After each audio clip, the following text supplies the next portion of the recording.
એક એવી મહિલા જેણે બાળપણમાં દુઃખ જોયું, ગામની શાળામાં જ અભ્યાસ કર્યો અને કપરી પરિસ્થિતિઓનો પણ સામનો કર્યો.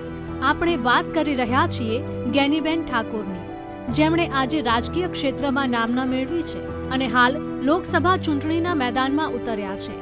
પરંતુ હાલ ચર્ચા કરવી છે જ્ઞાનીબેનના પૈતૃક ગામની. જ્ઞાનીબેનનો જન્મ 19 નવેમ્બર 1975માં ભાભરના અબાસણા ગામે થયો હતો. પિતાનું નામ નગાજી ઠાકોર અને માતાનું નામ મસુબેન ઠાકોર. જ્ઞાનીબેન ઠાકોરના પિતા અબાસણા ગામમાં ખેતીનો વ્યવસાય કરી પોતાનું ગુજરાન ચલાવતા હતા, જેમને લગ્ન જીવન દરમિયાન સૌ પ્રથમ સંતાનરૂપી ઘરમાં દીકરીનો જન્મ થયો હતો અને તે સંતાન હતું જ્ઞાનીબેન. જ્ઞાનીબેન ઠાકોરના નાનપણની વાત કરવામાં આવે તો તેઓ નાનપણમાં કામમાં ખૂબ અગ્રેસર હતા.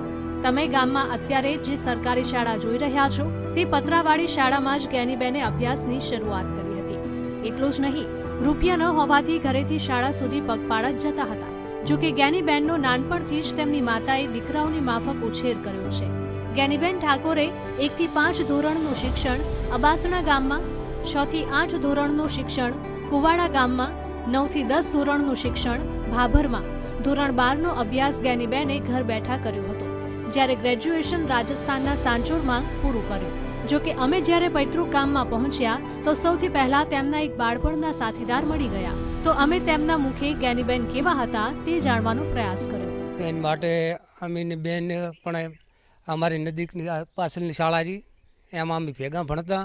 બેન નાના પરિવારમાંથી આવે છે અને હાવ આમ ખૂબ રમૂજીલા હતા અને અમે હાલે પણ ખૂબ મસ્તી કરતા અને શાળામાં ભણવા આવતા તો ભેગા અમે ભણતા. પછી ઘરેથી પણ અમે ભણવા આવવા તો ઘરેથી અમારા માતા પિતા મને રૂપિયો આપીને મૂકતા.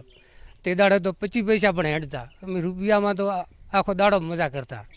અને બેનને અમુક ટાઈમે તો અમે ભણવા મોડા આવવા તો અમારે સાહેબ એટલા બધા કડક એટલે અમને પણ મારતા ખરી.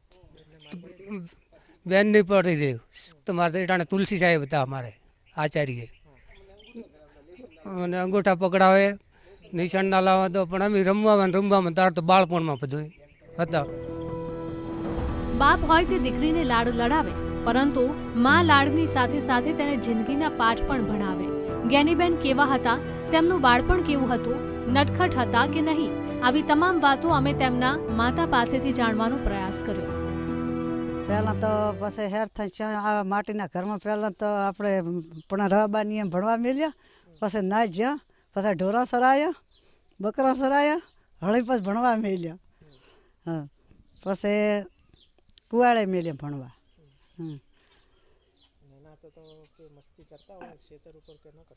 ના, શેતીનું કામ કરતા પોતે. હા, આમ થોડા ઘણું. હા, સણ લાગતા. અમારે આ ઓલી જગ્યાએ માટીનો ઓરડો હતો, બધી માટી ખેંચાઈ હતી.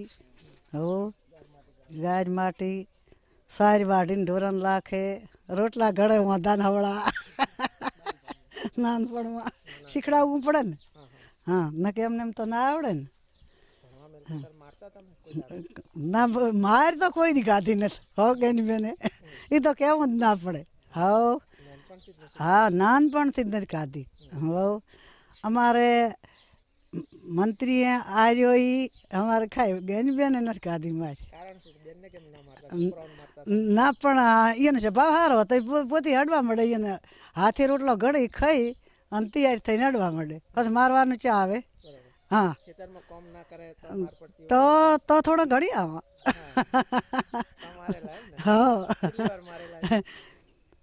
ઘણી તો ને મારી, એને 2-3 વખત મારી છે, નક વધારે ને. જ્ઞાનીબેનના બાળપણની યાદો હજુ પણ અબાસણા ગામમાં અડીખમ ઊભી છે, જેમાંના એક છે લીમડાના અને સેંદરડાના ઝાડ, જ્યાં જ્ઞાનીબેન રમવા જતા હતા. જોકે જ્ઞાનીબેને બાળપણમાં પોતે દુઃખ સહ્યું, પરંતુ પોતાના ભાંડેડાઓને ક્યારેય દુઃખ પડવા નથી દીધું. તેવામાં અમે જ્ઞાનીબેનના નાના ભાઈ પાસેથી પણ તેમના બાળપણની કેટલીક યાદગીરીઓ વિશે જાણવાનો પ્રયાસ કર્યો. સારા સ્વભાવના હતા. અમે 5 ભાઈ બહેન છીએ, સાથે ભણવા જતા. અમુક ટાઈમ એવો થતો કે ઘણો સમય 11 વાગ્યાનો ટાઈમ તૈયાર ન થાય ભણવાનો, બેન ખીજાતા ટાઈમ થઈ ગયો છે ભણવાનો, તૈયાર થાવ ઝડપી. એટલે અમુક ટાઈમે ખીજાય ખરી, નિશાળનો ટાઈમ થાય તૈયાર ન થાય. બાકી નાનપણથી બેનની જવાબદારી ખરી ઘરની બધી, પશુપાલન, ખેતી બધી. મહત્વનું છે કે અબાસણા ગામ એ ભાભર તાલુકાના સરહદી વિસ્તારને અડીને આવેલું ગામ છે, જેના કારણે વર્ષોથી કોઈ પણ પ્રકારના કામો કરવામાં આવતા ન હતા, જેના કારણે અહીં વસવાટ કરતા 5000 જેટલા લોકો રોડ, પાણી અને લાઇટની વ્યવસ્થા વગર ભારે હાલાકીનો સામનો કરતા હતા. શાળા પણ વર્ષોથી જર્જરિત હાલતમાં હતી, પરંતુ ગેનીબેન ઠાકોર ધારાસભ્ય બનતાની સાથે જ પોતાના વતનનો પ્રેમ બતાવ્યો હતો. આજે અબાસણા ગામનો ખૂબ વિકાસ થયો છે.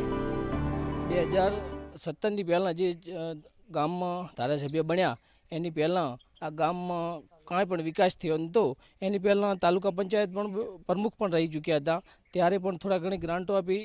2017 પછી જ્યારે આ ગામમાંથી વિકાસના નામે ખૂબ એમના ગ્રાન્ટોમાંથી ખૂબ વિકાસના કામોના કર્યા છે. ગણીએ તો સાંજ સુધી એનું લિસ્ટ પણ ના ગણાઈ શકાય એવા કામ કર્યા છે. સુખ દુઃખમાં ભાગીદાર થાય છે બેનશ્રી. આમ ગેનીબેન ઠાકોરે જે નાનપણમાં પોતાના વતનમાં દિવસો વિતાવ્યા હતા તે ગામને આજે એક અલગ દિશામાં લઈ ગયા છે, અને આ વાત ખુદ ગામ લોકો પણ કહી રહ્યા છે. Rohit Thakor, VTV news, Banaskantha.